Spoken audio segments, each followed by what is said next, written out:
Bulbula's heart started to pound so hard she thought she was going to die. The first thought that came to her mind was to take her handbag and run for dear life. It was crystal clear to her when the ugly one left, her deceitful boss was up to no good. She recognized his wicked intentions from the start. She knew that he wasn't the kind of boss who would fire an employee and so quickly feel regret afterward, let alone apologize and ask him to come back. This was just an excuse to get rid of Jamila so that he could be alone with her. This was a very pivotal moment for Bulbula in a very trying situation. She was having great difficulty trying to help provide for the needs of her family and had a huge obligation to shelter. She knew that if she ran away today, she would have to run away tomorrow. She would always find herself running everywhere she went. There would always be a reprehensible jerk with an unfair advantage over her. She would either have to compromise her dignity or run away and keep what belonged to her. She remembered how her mother was firmly against her decision to go out of the house at her young age and work in a place full of males. She disobeyed her mother because her brothers and sisters were considerably younger than her and could not work without leaving school. Her father died and the entire burden fell on her mother alone. Her mother was working like a machine in hundreds of houses for a very long time and still could not make enough money to feed all her children and send them to school. When her mother could no longer make enough money to educate them all by herself, her last resort was to remove her sons and daughters from school and send them to work.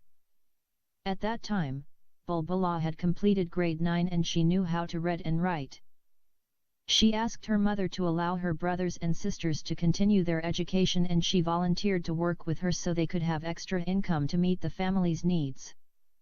The mother accepted her daughter's suggestion and began to take her with her to work in rich people's houses. At that time, the mother had no fear for her daughter's welfare because she was with her everywhere she worked. When the greatest enemy of poor people attacked the mother and rendered her defenseless, the family became impoverished without a penny to live in. While the mother was lying sick in a government hospital, Bulbula and her brothers and sisters had nothing to eat. At first, the sick mother told her 3 little sons to either go find some kind of work to do and bring money home to feed their sisters or stand on the streets and beg. Bulbula knew jobs were few and far in between and if her little brothers left school for a life scrounging on the streets, they would become prey for the Gondas to recruit them in their gangs. Whenever children fell victim to the streets, gang members would blind their eyes with hot oil or cut both their legs or hands and use them to beg for money and take what they collect. If children were fortunate enough to escape this type of initiation, they would become part of a gang of juvenile delinquents on the path to becoming career criminals. After the mother became seriously ill and could no longer work, Bulbula decided to take on the entire responsibility of caring for the family herself. Her mother told her not to go to work in the homes of rich people because at her young age she might get raped. Bulbula listened to the advice of her mother and stopped going to the houses where she used to go work with her mother. She told her mother she would find a job in a respectable place where no one would harm her. When she found a job working at the travel agency, her mother wasn't happy when she learned her daughter was going to be working in an office with men. Bulbula told her mother that she wasn't the only girl in the office but there were 5 other girls working in the office as well. The mother still wasn't satisfied with this explanation but because of the family's circumstances she was resigned to accept her daughter's decision. Bulbula was making 10 times what she and her mother used to make while they were working like slaves in rich people's houses. She was able to feed her family and pay for her mother's treatment. She also purchased nice clothes for her brothers and sisters and sent them to school. That day when her devilish boss called her to come to his office, she found herself standing on a crossroads.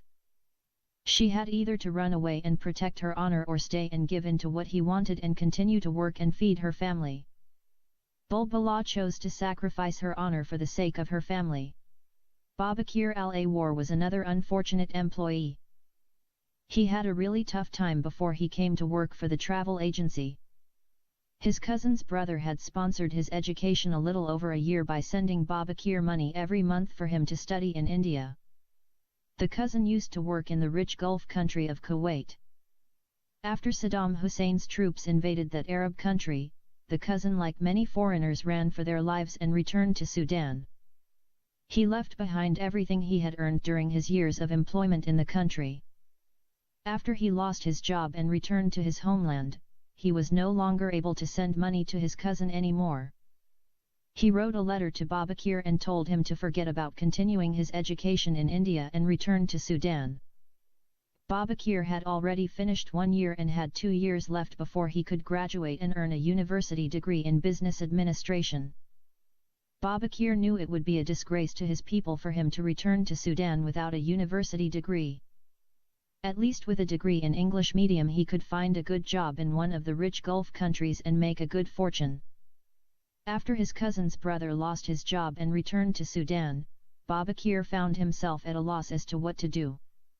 He discussed his problem with his Sudanese friends. Some of his friends advised him to return to Sudan and some told him to continue his studies and he may be able to rely upon whatever little help he could get from other Sudanese students. Babakir followed the latter advice and began to depend on others to feed him and pay for his tuition fees. He soon discovered it wasn't a pleasant experience to depend on the charity of others. He had no place of his own and he had no control over what he would eat or the ability to wash and wear suitable clothing. He found himself to be a heavy burden to the other students.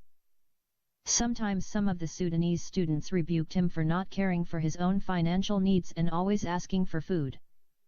It just so happened at that time, Sheikh Ahmed was having a problem with his first wife, Christy, who had cheated on him and stole his money, kicked him out of the house and married her boyfriend instead. After he had been kicked out of his house at Bandera Bandstand, the old Saudi came to the international student hostel and asked the Arabic-speaking students to help him. All the Arab students collectively advised him to forget about his ex-wife and his stolen property and money and return to his country. The only one who stood by his side and helped him was Babakir. He told him the best way to fight the case was to hire an attorney to petition the court and ask for the judge to reverse the decision. He even went with him to his court hearings and translated the proceedings for him.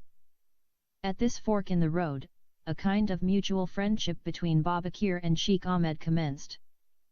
Babakir anticipated that the Saudi might not get a positive result, but he convinced him to try anyway.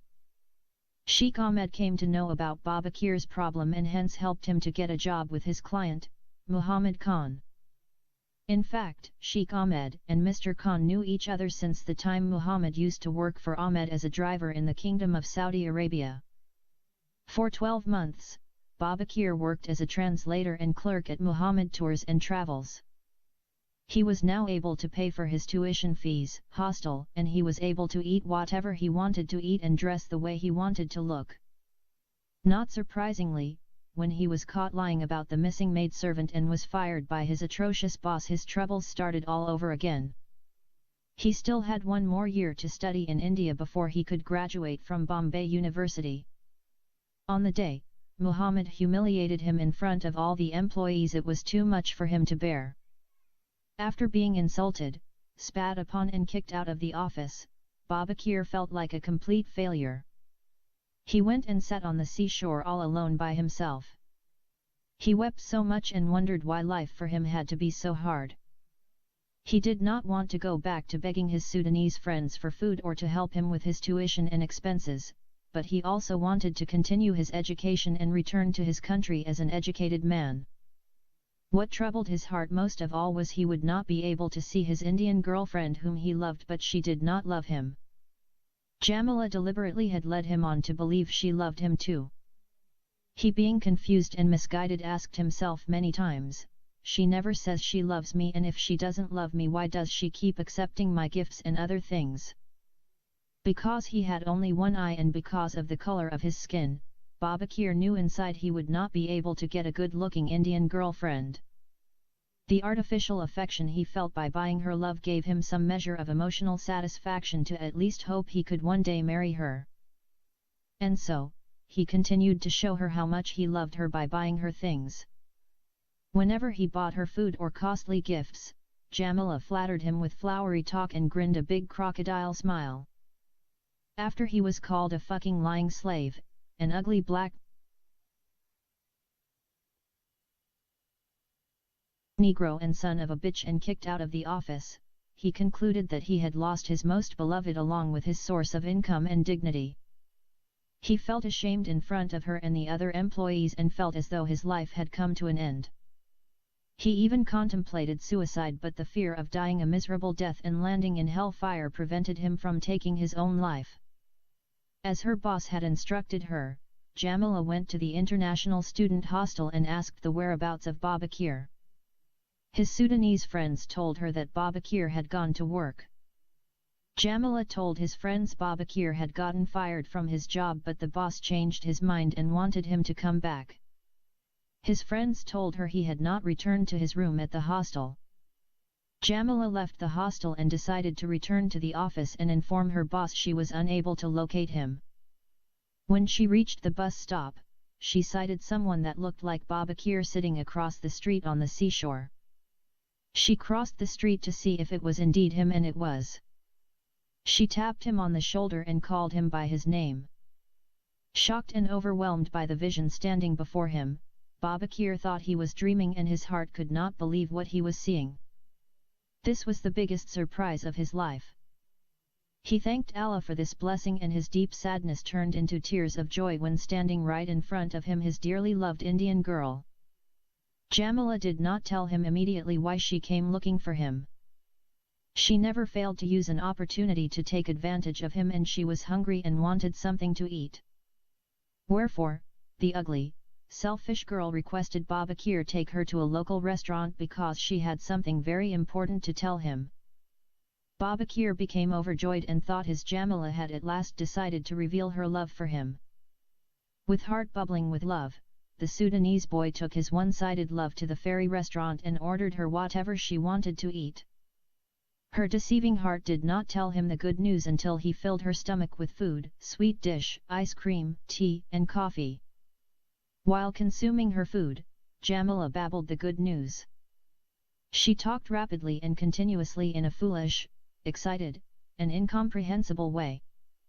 Jamila had taken the bus to the international hostel, but she lied to Babakir and told him she had taken a taxi. She said she did not like to travel by bus or train because male passengers harassed her. Accordingly, to protect her from being sexually harassed, Babakir flagged down a taxi and traveled with his ugly girlfriend back to their workplace. When they arrived, the peon prevented them from entering the office and told them the boss was in a very important private meeting with one of his Arab clients. Jamila did not believe the peon and asked him whether Bulbula had gone home or if she was still inside the office. When the peon informed her that Bulbula was still inside the office, it didn't take much for her to figure out what was going on inside between Bulbula and her boss. Being the ugliest girl in the office, Jamila silently amassed deep resentment and envy for the new girl because she was the most beautiful. She always looked for whatever might tarnish a person's reputation, and especially Bulbula's. The green-eyed monster disobeyed the boss' directive and forced her way inside the office. The peon did not feel he could put his hands on a woman, so he did not stop her. He rubbed his head and hoped he wouldn't get fired. It was not Jamila's intention to catch Bulbula in the act of having sex with the boss, but if she could eavesdrop and actually hear the act in progress, this would make her story more convincing to the other girls. When she entered the office, she found Bulbula sitting at her desk weeping with her face in her hands. Jamila seemed to derive some sort of gratification in knowing the new girl was now a sex slave. The other 5 employees took 5 hours to accomplish their mission. It took them 2 hours to travel from Kolaba to Lokhandwala Shawls. It took them another 1 hour to find Jamal's chawl. Upon questioning Jamal's sisters, they were informed that their brother Jamal went to the international airport on Friday evening and had not returned back since then. They said further their brother informed them his boss asked him to go to the airport and help a woman who was traveling to Saudi Arabia along with her little daughter. When Ruxana told the sisters their brother had not been to work for 2 days, they began to cry. Ruxana felt vindicated by this new information confirming her story of events. She concluded Jamal had ran off with the maidservant to another city and forsaken his family. Without asking anything further, the 5 employees left the family of Jamal Khan and traveled back to Kolaba, having fulfilled this most important business operation. Carrying the findings of their investigation, the burden of Jamal's life was a little less burdensome than before. Since he could not be found, his life was no longer in their hands. When they arrived, they were surprised to find Babakir sitting inside the office with the 2 girls. They had to ignore their curiosity concerning Babakir being back at work and concentrate on the case at hand. They had to relay the news of their mission, which was much more important. Ruxana picked up her phone and dialed the number of her boss. She was eager to convey the bad news to her boss as proof positive her story about Jamal Khan and Rayhana Khan was indeed true. Her boss did not respond to his phone. She waited for some time and tried again but without any result. Then, she called his cell phone. When the boss did not respond to his cell phone either, Ruxana began knocking on the door to his office. She could not hold the information inside her, for it was boiling up like steam inside a tea kettle. She wanted to get rid of this fire burning inside her before it exploded and drove her insane. Ruxana was interested in Jamal, but he always ignored her. Jamal was the most handsome guy in the office. Ruxana felt crushed when Jamal repeatedly avoided her efforts for a relationship. When that slum woman, Rayhana Khan, came and stole Jamal's heart, Ruxana's anger knew no limits. She had waited for a time like this to avenge her rejection and broken heart. Ruxana knocked and knocked on the door of her boss many times to no avail. She thought maybe she should go in and see what the problem was. She consulted with the other employees.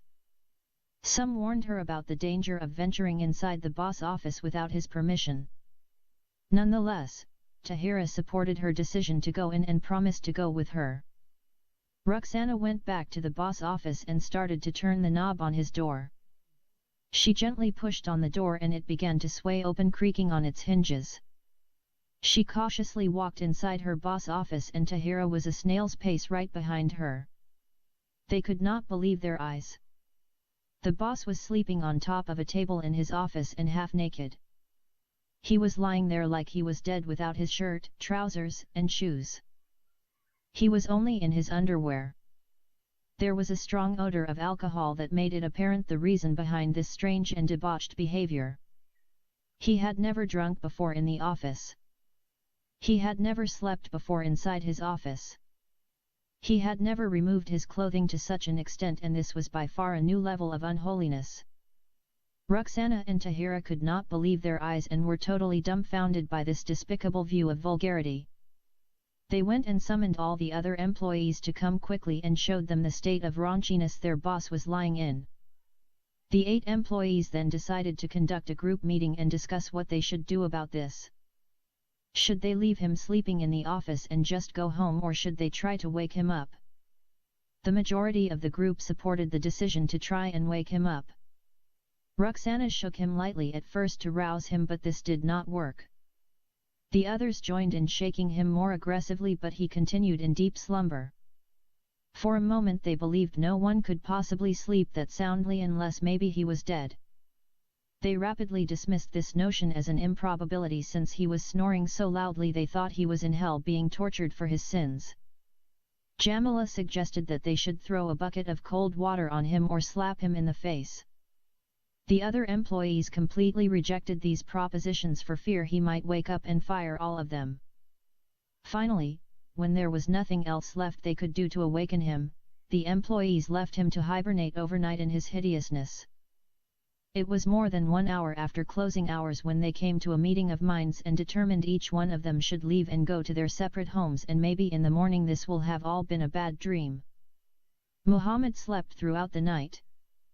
He did not awake out of his alcoholic-induced coma until his employees came back to work the following day and woke him up. His consumption of good whiskey seemed to have caused him a blackout of several hours. He did not know whether it was day or night until Ruxana told him the day and time. His office reeked of a foul odor and he was smelled like he had been lying in the sewer. He also complained about a terrible headache. He commanded the employees leave his office at once, and then he struggled to redress himself. He came out of his office to breathe some fresh air and sat with the employees. Ruxana began to narrate to him their mission to Lokhandwala Shawls and disclose their findings about Jamal and Rehana Khan. Propelled by this new information, this set the boss off on another round of temper tantrums fueled by the thumping in his head and the rottenness in his bones. He retreated like a wounded animal and returned to his office. He then picked up the phone and made 3 important phone calls. The first call he made was to the main newspaper outlet in Bombay. He asked the newspaper to publish a case of rape and robbery committed in his office by one of his employees, a boy by the name of Jamal Khan. He said this employee had stolen 3 lakhs rupees from his office and raped one of his female employees, a girl by the name of Bulbula Sheikh, and stole her jewelry.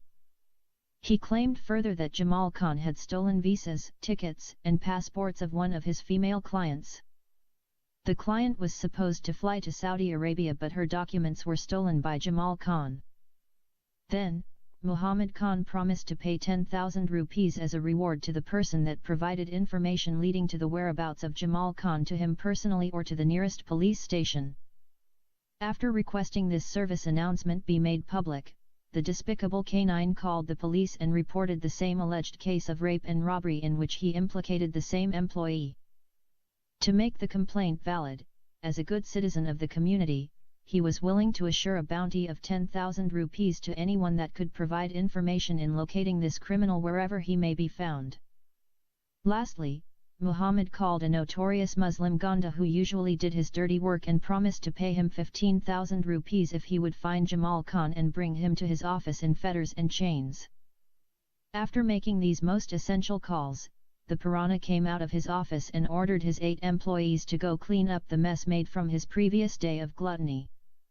After that, he called the peon and ordered him to bring to him a kettle of black coffee. When the peon brought him his coffee, his head was still rumbling inside and stars were circling in front of his eyes. He gulped down half the kettle like it was just what the doctor ordered. He then sat in the chair next to Bulbula's desk and raised his legs and placed them up with one leg on top of the other, then closed his eyes to relax. After about 5 minutes, he felt some relief from his hangover and satisfaction. The wheels of revenge had been set in motion. Muhammad was sitting all alone while his 8 employees were working like house servants cleaning his office. His eyes were shut and his legs were resting on the table of his recent sex victim, Bulbula Sheikh, when suddenly he felt someone grab his left leg and jerk it violently. His whole body was sent flying through the air and he landed about 5 feet away from the chair he was sitting in. His head hit the hardwood floor with enough impact to split his skull in half. When his big head hit the solid wood floor, it created a loud bang as if someone had pushed him from a 10-story building and he landed below onto a concrete asphalt road. The rest of his fat body landed on the floor like a dump truck emptying a 2-ton load of garbage. He screamed bloody murder and thought someone was trying to kill him. A terrible pain shot up the back of his spine like a jolt of electricity. The agony was unbearable. It took him a couple of minutes to overcome the shock of his body being turned upside down like a roller coaster. Extremely incensed, he decided whoever did this to him he was going to kill them.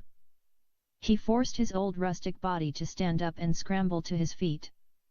Turning around to assault his attacker, he had both fists ready for a fight.